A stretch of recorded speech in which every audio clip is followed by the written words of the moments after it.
Olá, bom dia, boa tarde, boa noite, tudo bem com vocês? Para quem ainda não me conhece, meu nome é Clarice Oliveira e a gente está aqui para conversar um pouquinho sobre o direito administrativo. Bom, na nossa aula de hoje, a gente conversa sobre um tema que despenca em concurso público, que é o regime jurídico administrativo. Quando a gente fala em regime jurídico administrativo, a gente vai pensar ali num conjunto de prerrogativas e direitos que vão compor a administração pública. Quando a gente fala num conjunto de prerrogativas e direitos, essas prerrogativas e esses deveres, eles vão estar necessariamente previstos no ordenamento. Então, a gente tem normas jurídicas que vão reger a atuação da administração pública. Essas normas jurídicas, elas podem tanto ser compostas por regras, quanto por princípios. Qual a diferença? Quando a gente fala em regra, a gente está falando em um princípio, em uma norma que é expressa, que é direta, digamos assim. O exemplo que a gente traz aqui é o artigo 121 do Código Penal. Ele fala matar alguém. A regra, ela não te dá tanto campo para interpretação, digamos assim. É isso ou não é. Ou você aplica ela ou você não aplica. Então, vamos supor, se eu mato alguém, eu incorro no que está descrito no artigo 121 do Código Penal. E eu tenho como consequência uma pena, que é uma pena de reclusão de 6 a 20 anos.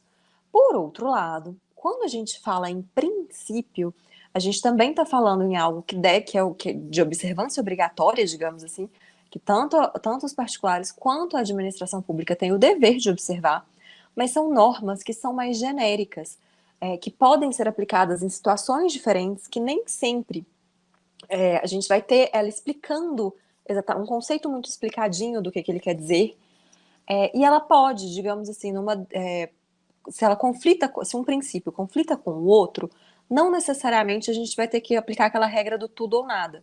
A gente pode ter os dois princípios sendo aplicados, tirando um pedacinho de um e um pedacinho do outro. Nas regras, isso não é possível. Se eu tenho uma lei, um artigo de lei contrariando um outro artigo de lei, necessariamente ou eu vou aplicar ou um ou outro. Não tem como eu pegar um pedacinho desse aqui e um pedacinho do outro. Como exemplo de princípio, eu trouxe para vocês aqui o artigo 5º 55 da Constituição. A gente vai falar sobre ele, inclusive, mais tarde, com mais detalhes. Mas o artigo 5º 55 vai falar para a gente que aos litigantes em processo judicial ou administrativo e aos acusados em geral, são assegurados o contraditório e a ampla defesa, com os meios e recursos a ela inerentes. Então, o artigo 5º 55, ele traz para a gente os princípios do contraditório e da ampla defesa. Você vê que ele não fala pra gente o que é contraditório, o que é ampla defesa. Ele deixa, é um conceito mais em aberto, um conceito mais geral. Então vai caber ali aquele aplicador do direito, aquela pessoa que vai aplicar, aquele juiz que vai julgar, dizer o que é quando está sendo observado o contraditório e quando está sendo observada a ampla defesa. Mas vamos lá. Entrando efetivamente no regime jurídico administrativo, primeiro a gente vai lembrar que ele é um regime jurídico de direito público. O que isso quer dizer? Que as normas que vão reger, que vão atuar perante a administração pública, perdão, são normas de direito público. Elas são de observância obrigatória, por assim dizer. Em contrapartida, a gente tem as normas de direito privado, que são normas que podem ou não ser observadas ali, dependendo do caso concreto. A gente pode dar como exemplo contratos que são firmados entre pessoas físicas, entre particulares. Tem ali, o Código Civil vai trazer uma parte só falando dos contratos, mas essas normas, elas admitem ali, digamos assim, uma modificação. A vontade daquelas partes também é importante para aquele contrato. Já quando a gente fala em regime jurídico de direito público, aquelas normas são de observância obrigatória, exatamente porque elas vão tratar sobre um interesse público, o interesse que é de uma coletividade. Então, elas não podem ser, a gente não pode simplesmente abrir mão delas.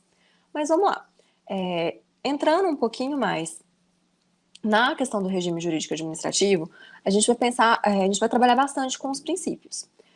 Princípio administrativo é algo que cai geralmente em todo concurso. De uma forma ou de outra, vocês vão ter uma questão de princípio na prova de vocês. E eles ajudam até mesmo a resolver questões que não cobram eles expressamente. Então, tenham uma atenção, assistam essa aula com carinho. Mas vamos lá. Em relação ao regime jurídico administrativo, a gente começa falando que tem dois princípios que são considerados, digamos assim, superiores aos demais. Exatamente porque eles são considerados, digamos assim, superiores, que eles servem de interpretação para os demais, eles são conhecidos como pedras de toque do direito administrativo, ou princípios magnos do direito administrativo. Quais são esses princípios? Perdão. Aqui a gente vai falar da supremacia do interesse público e da indisponibilidade do interesse público. Quando a gente fala em supremacia do interesse público, a gente vai lembrar que se por um acaso a gente tiver um conflito de interesse entre o interesse de um particular, de um lado, e o interesse da administração do outro, necessariamente o interesse da administração pública corresponde ao interesse público. Então, se ele corresponde ao interesse público, eu tenho interesse de várias pessoas aqui. Exatamente porque eu tenho interesse de várias pessoas, esse interesse, ele, de certa forma, ele está acima do interesse privado. Então, quando a gente tem esse conflito, esse choque de interesse entre um interesse exclusivamente privado e um interesse público, a administração pública ela tem supremacia. Digamos assim, a vontade da administração pública, desde que legítima, obviamente, ela vai preponderar. Por outro lado, quando a gente fala em indisponibilidade do interesse público, a gente vai pensar, o interesse público ele não é o interesse particular daquele administrador, daquela pessoa, daquele agente que está atuando em nome da administração pública. Exatamente por não se tratar de um interesse somente dele, mas sim de um interesse que reflete o interesse da coletividade, ele não pode abrir mão desse interesse. Então, se a lei fala com ele que ele tem que agir, necessariamente ele tem que agir. Ele não pode simplesmente falar, agora eu não estou afim, agora eu não quero. Não. Se a lei falou que ele tem que fazer, o interesse é interesse público e ele é indisponível, ele não pode ser derrogado pela vontade daquele administrador.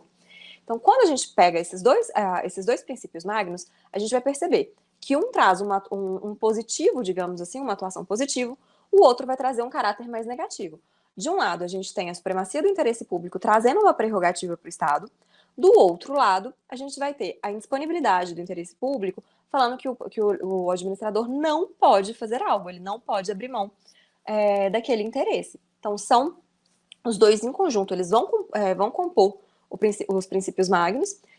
A gente consegue perceber que um não existe sem o outro, exatamente porque o interesse público é superior, digamos assim, ele não pode ser disponibilizado, e exatamente porque ele não pode ser disponibilizado, porque ele é superior. Então, um tem um caráter positivo, o outro negativo, mas eles atuam em conjunto. Então, vamos guardar esses dois princípios, supremacia do interesse público e indisponibilidade do interesse público. Quando a gente fala em interesse público, eu já falei um pouquinho para vocês, mas basicamente a diferença a gente tem um interesse público primário, que é aquele interesse da coletividade, a vontade de todo mundo. E é esse interesse público primário que tem que ser observado em todos os atos administrativos. A gente não vai ter um ato administrativo, um serviço público que não um serviço público, um contrato, o que quer que seja, uma atuação da administração pública sem a observância desse interesse público primário, mas a gente também tem um interesse público secundário. E o que isso quer dizer? Quer dizer que o interesse público secundário, ele corresponde àquele interesse do Estado, enquanto sujeitos de direito. Por exemplo, a gente pode pensar que é interessante para o Estado pagar menos, mas ele não pode simplesmente contratar com a pessoa que oferece um valor menor para ele. Ele tem que observar o princípio, ele tem que observar os princípios, a lei de licitação como um todo. Então, de um lado, a gente tem um interesse da coletividade, que seria a execução de uma obra pública, que é o interesse público primário, e do outro lado, a gente tem o interesse do Estado, que é pagar o menos possível em relação a isso, que é um interesse mais específico, digamos assim. Também tem que ser observado, mas ele tem ali alguns limites também a observar. O interesse público que vai basicamente fundamentar todas as nossas aulas, todos os nossos princípios, é o interesse público primário. Bom, falando de princípios, a gente vai lembrar de um artigo da Constituição que vai trazer para a gente 5 princípiozinhos que são extremamente importantes. Esse artigo é o artigo 37. E ele vai falar para a gente que a administração pública direta e indireta, numa próxima aula a gente vai ver a diferença entre a administração pública direta e a administração pública indireta, qualquer dos poderes da União, dos estados, do Distrito Federal e dos municípios obedecerá aos princípios da legalidade, da impessoalidade, da moralidade, publicidade e eficiência. Então, quem que vai observar, quem que precisa observar esses princípios? A administração pública como um todo, tanto a direta quanto a indireta, de qualquer dos poderes da União, dos estados, do Distrito Federal e dos municípios. Então, a gente vai ter o Poder Executivo da União precisando observar, o Poder Legislativo Federal precisando observar, o Poder Judiciário Federal também precisa observar, o Poder Legislativo dos estados também vai ter que observar, o Poder Executivo dos estados, o Poder Judiciário dos estados. Em relação aos municípios, o município não tem Poder Judiciário, mas tem Poder Executivo e tem Poder Legislativo. O município, ele é subordinado ao judiciário, digamos assim, tanto dos estados quanto da União. Mas o Poder Executivo e o Poder Legislativo do município também têm que observar esses princípios. Então, basicamente, gente, qualquer administrador público, qualquer agente público tem que observar esses cinco princípios. Então, vamos lá. Para ajudar a gente a lembrar quais são esses princípios, a gente tem um mnemônico, a gente tem a sigla LIMP, que vai trazer para a gente os 5 princípios que estão previstos lá no 37. Legalidade, impessoalidade, então, ó, L de legalidade, I de impessoalidade, M de moralidade, P de publicidade e E de eficiência. LIMP. Como que é fácil de lembrar? Lembra de limpeza mesmo.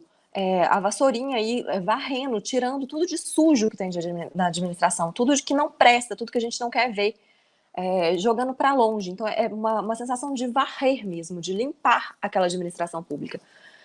Então, vamos lembrar. Sigla LIMP, legalidade, impessoalidade, moralidade, publicidade e eficiência. Uma dica que eu dou para vocês: para agora essa aula, escreve a sigla LIMP e lembra qual princípio corresponde cada letrinha dessas. A gente vai precisar deles, tá bom? Então vamos lá, entrando em cada um deles, a gente começa com o princípio da legalidade. Quando eu falo em princípio da legalidade, o que eu estou falando? Estou falando que a atuação do administrador ela está vinculada aos limites que são estabelecidos pela lei. Quando a gente pensa em legalidade, a gente tem 2 tipos, digamos assim, de legalidade. A gente tem o princípio da legalidade que rege as pessoas comuns, eu, você, sua mãe, o jardineiro, o prefeito, enfim, as pessoas. O prefeito a gente vai pensar na legalidade mais da administração pública, mas o médico, o advogado, todas as pessoas comuns. O que a legalidade fala pra gente? Que a gente pode fazer tudo que não está proibido em lei. Então, eu posso, como pessoa, Clarissa, como pessoa física, eu posso fazer qualquer coisa, desde que não esteja proibido em lei. Então, por exemplo, como a gente viu, o artigo 121 do Código Penal fala que matar alguém é crime. Então, eu posso fazer tudo, desde que não proibido em lei. Se a lei me proíbe de matar alguém, então aí eu tenho que observar a legalidade. Já para a administração pública, o princípio da legalidade fala o oposto. Ele não vai falar que a administração pode fazer tudo desde que não proibido em lei. Ele vai falar que ela somente pode fazer o que está previsto em lei. Então, a atuação da administração pública é uma atuação, de certa forma, vinculada. Aquele administrador público ele está vinculado ao que está previsto na lei. Então, ele só vai poder atuar se a atuação dele estiver permitida pela lei.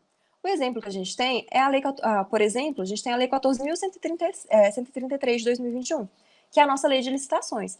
Pela lei de licitação, o legislador previu, assim, olha, a administração, se você quer contratar, você primeiro vai precisar de uma licitação pública. A própria lei vai trazer as exceções de quando não vai ser necessário a licitação pública. Em todos os demais casos, o administrador é obrigado a observar a lei de licitação.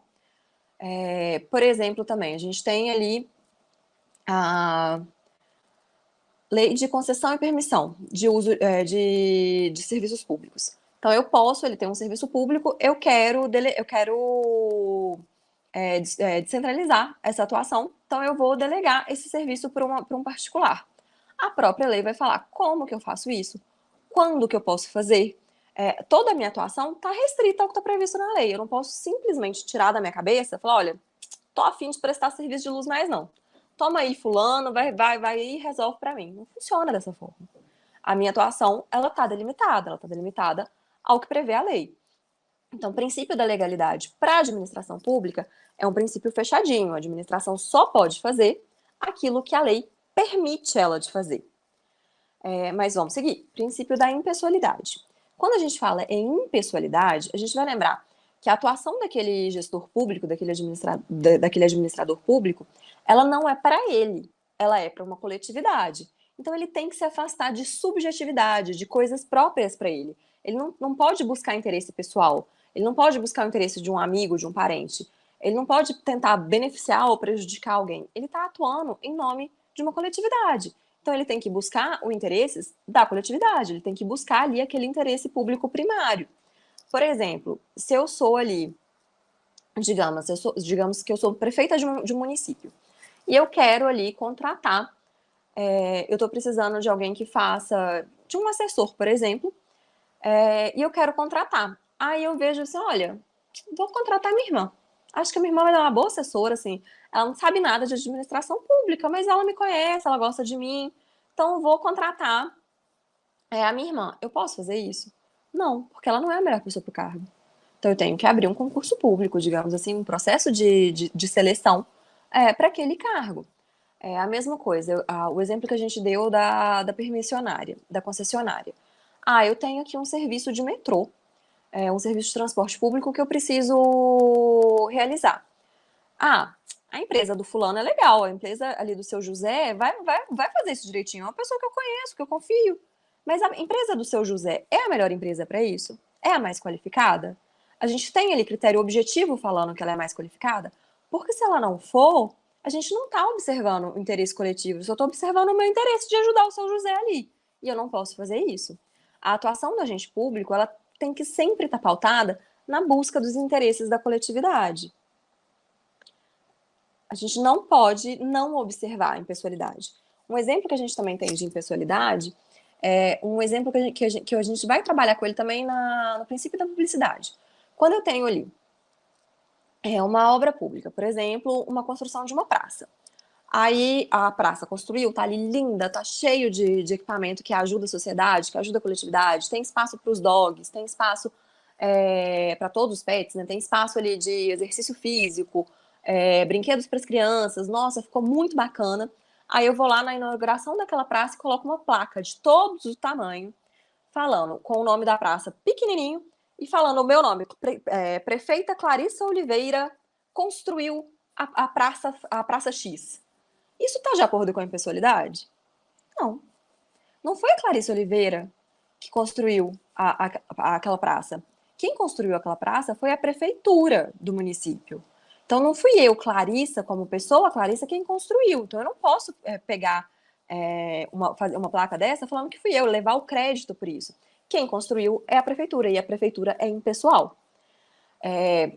O exemplo que eu trouxe aqui no slide para vocês é a contratação de servidor por meio de concurso. É o exemplo de um assessor. O assessor a gente pode considerar ele como um cargo político. Mas, por exemplo, no Ministério Público, que é onde eu trabalho, os assistentes jurídicos, ou vulgo assessores, precisam ser contratados por meio de concurso público. Eu sou uma assessora eu passei um concurso público para ser assessora. Poderia, tipo, a minha chefe falar assim, não, eu quero a minha sobrinha. Mas aí ela não estaria observando a impessoalidade. A própria lei, né, o regulamento do Ministério Público prevê que é um cargo que vai ser preenchido por meio de concurso público. E efetivamente eu vou ter ali a pessoa mais qualificada, mais bem qualificada, que passou por uma etapa de um concurso público para atuar naquele cargo. Consequentemente, eu estou observando o interesse primário ali, o interesse daquela coletividade. O interesse da coletividade é que a pessoa que esteja ali atuando seja a pessoa mais eficiente, seja a pessoa mais capaz de exercer aquele cargo. E não a pessoa que deixa o chefe feliz. Não a pessoa que traz ali um quentinho para o coração daquele chefe. Mas vamos lá.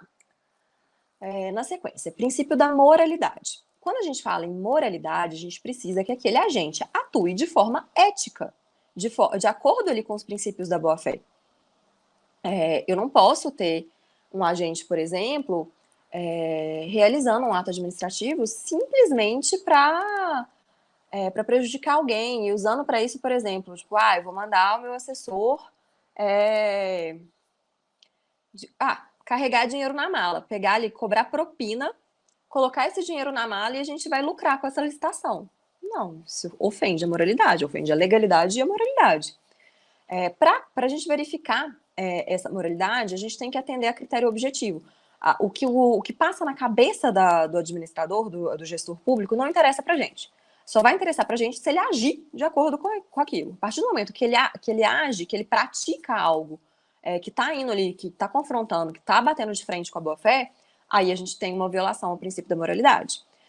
Quando a gente fala de moralidade, a gente vai lembrar da ideia de probidade. Probidade administrativa é uma espécie de moralidade. A probidade administrativa vai buscar que aquele agente público ele atue de maneira proba, de maneira ética, de maneira correta, sempre buscando ali o melhor interesse da administração pública, o melhor interesse daquela coletividade, daquele interesse público. O contrário, o oposto de probidade é improbidade administrativa.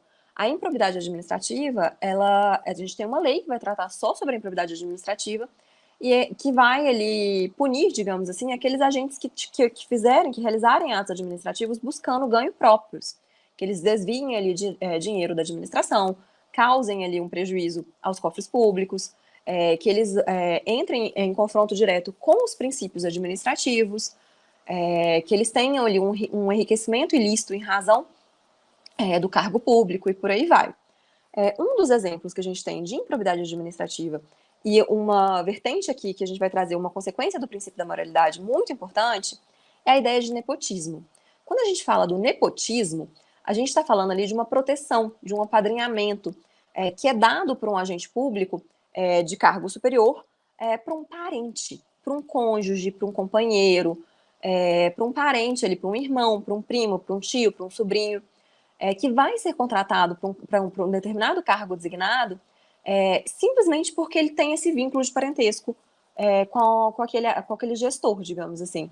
O gestor não vai observar nem o princípio da moralidade, nem o princípio da impessoalidade.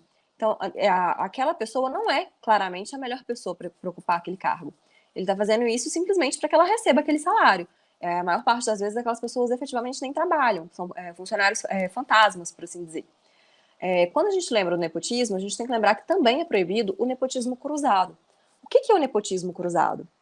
O nepotismo cruzado é quando aquele gestor público, buscando não configurar o nepotismo, né, buscando não incorrer em nepotismo, ele vai contratar, olha, eu quero, então, já que eu não posso contratar a minha esposa, o meu marido, ou a minha mãe, minha irmã, por aí vai, eu vou contratar, então, a irmã do meu colega aqui, por exemplo. Eu sou, sei lá, sou um vereador. Vou contratar, então, a irmã do vereador X, do vereador Y, e o vereador Y, por sua vez, contrata a minha irmã. Que aí todo mundo sai feliz, problema resolvido. Não, isso também é proibido. Então, vamos lá. Quais são os critérios que a gente vai ter para configurar, para efetivamente configurar, para caracterizar o nepotismo? A gente vai precisar de uma relação de parentesco entre aquela pessoa que foi nomeada, entre a pessoa que vai ser contratada e a autoridade nomeante, aquela pessoa que contratou. A gente vai precisar de uma relação, ou ainda, uma relação de parentesco entre a pessoa que foi nomeada e a autoridade que vai exercer ascendência hierárquica sobre a pessoa que nomeou. Por exemplo, eu tenho uma chefe que quer contratar a irmã, eu tenho uma chefe e um cargo em aberto, para ser uma pessoa que vai ser subordinada a mim.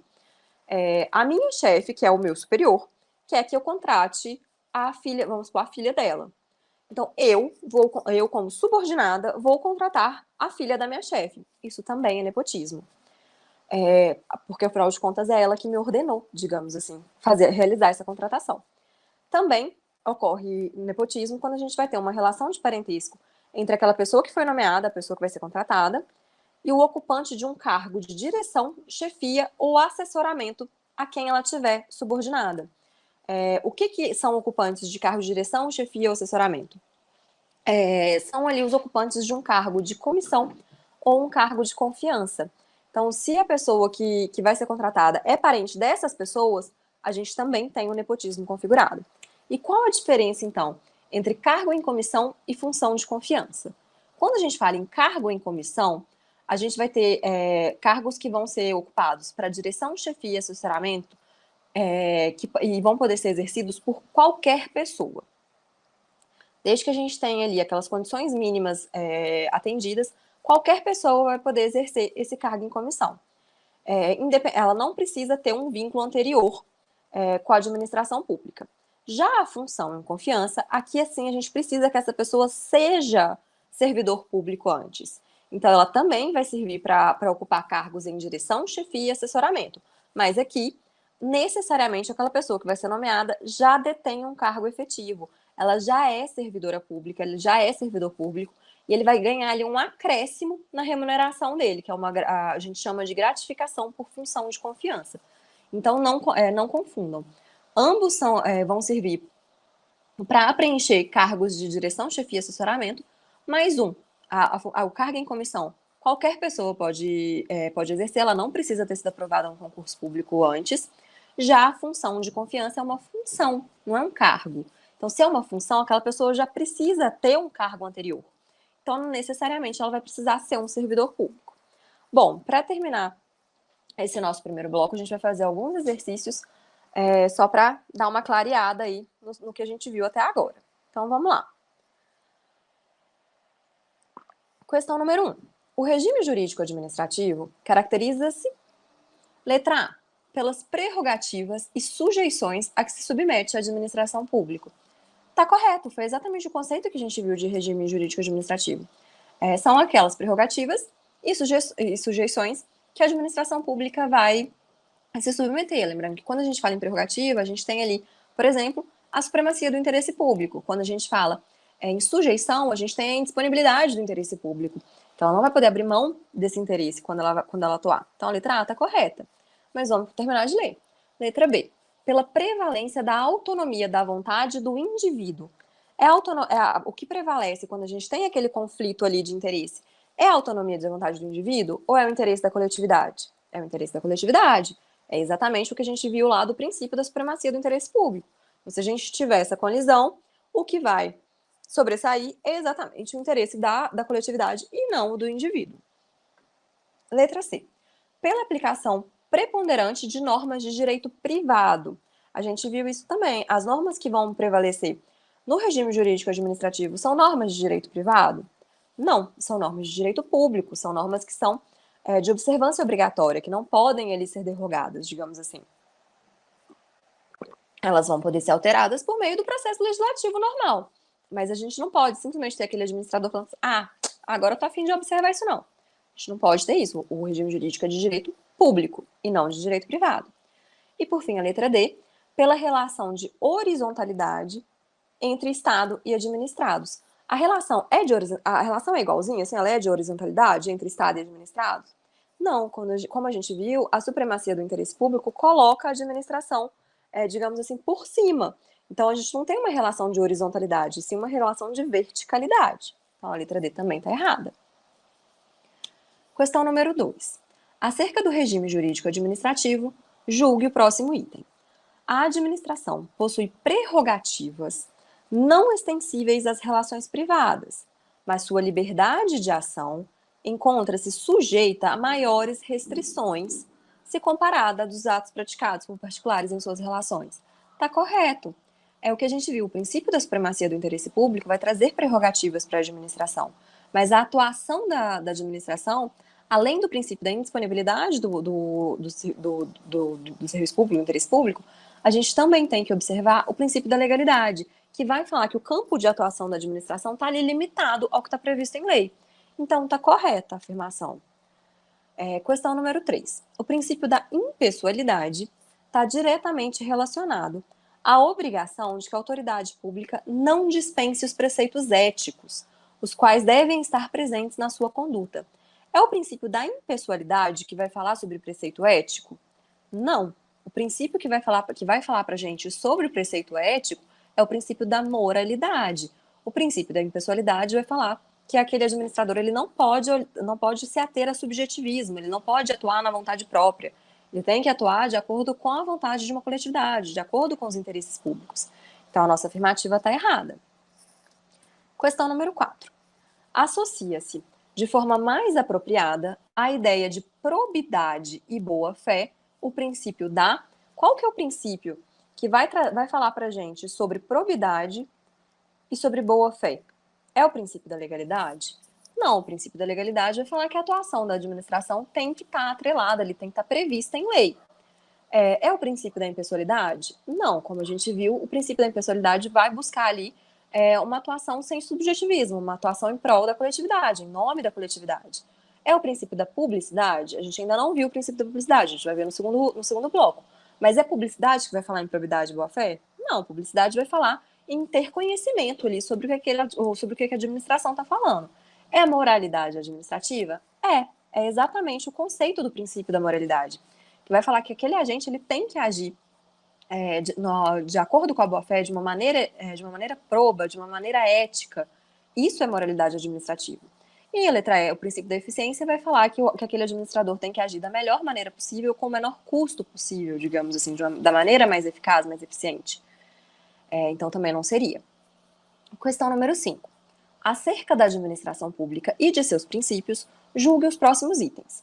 Contraria o princípio da moralidade o servidor público que nomeia o seu sobrinho para um cargo em comissão subordinado. Está correto. O que é a nomeação de um sobrinho para um cargo em comissão subordinado? É nepotismo. Se a gente fala em nepotismo, a gente tem ali um confronto, né, uma contrariação, um vício ali em relação exatamente em relação ao princípio da moralidade. É claro que o nepotismo ele também afeta a legalidade, ele vai afetar a impessoalidade, mas o princípio que é mais afetado pela prática do nepotismo é o princípio da moralidade. Bom, gente, nesse primeiro bloco, era isso que eu tinha para conversar com vocês. A gente faz uma pausa rapidinha para tomar um café e já já a gente volta com os demais princípios. Muito obrigada, até daqui a pouco. Você acaba de assistir a uma aula, a uma parte das muitas aulas que nós temos aqui no nosso curso online preparatório, Gabaritando Câmara de Louveira. E se você chegou até aqui é porque gostou, não é verdade? Então continua, porque eu tenho um recado importante para te passar. Nós aqui do Vencendo Concursos montamos o curso online preparatório, o curso completo, e você vai ter tudo o que precisa para ser aprovado nesse concurso.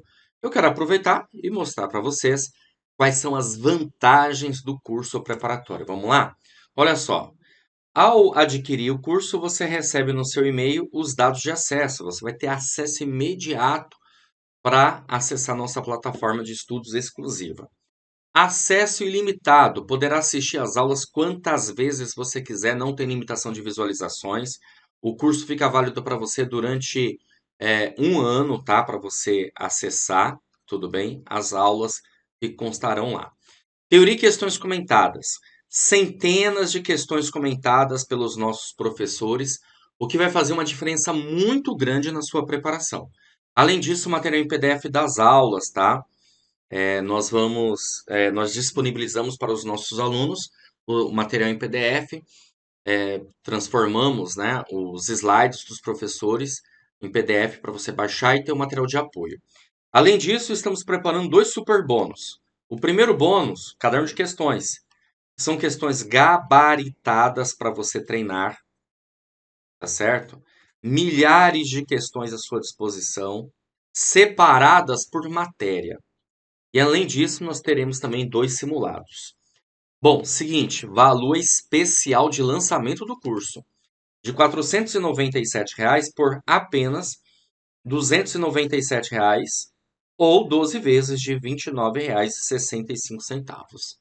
Para você adquirir o curso preparatório, você vai fazer o seguinte: abaixo do vídeo, na barra de descrição ou na barra de comentários, vai ter um link. Você vai clicar nesse link e vai ser redirecionado para a página do curso. Lá encontrará todas as informações necessárias, tudo bem? Vai ter um botãozinho lá de comprar no meio, só você clicar nesse botão, preencher seus dados, escolher a forma de pagamento e pronto, vai começar a estudar aqui com a gente no Vencendo Concursos. Tá certo? Beleza? Show de bola? Então, ó, faça isso agora, inicie a sua preparação, concurso que vale muito a pena. Auxiliar administrativo, salário de mais de R$ 4.000, fora benefícios. O técnico legislativo ultrapassa a casa de 7.000 e o analista ultrapassa a casa de R$ 11.000 de salário. Então vale muito a pena, né? Só que precisa iniciar imediatamente, de maneira adequada, organizada, para que você consiga a sua aprovação. Então clica agora, faça a sua matrícula. Grande abraço, valeu, muito obrigado e até a próxima.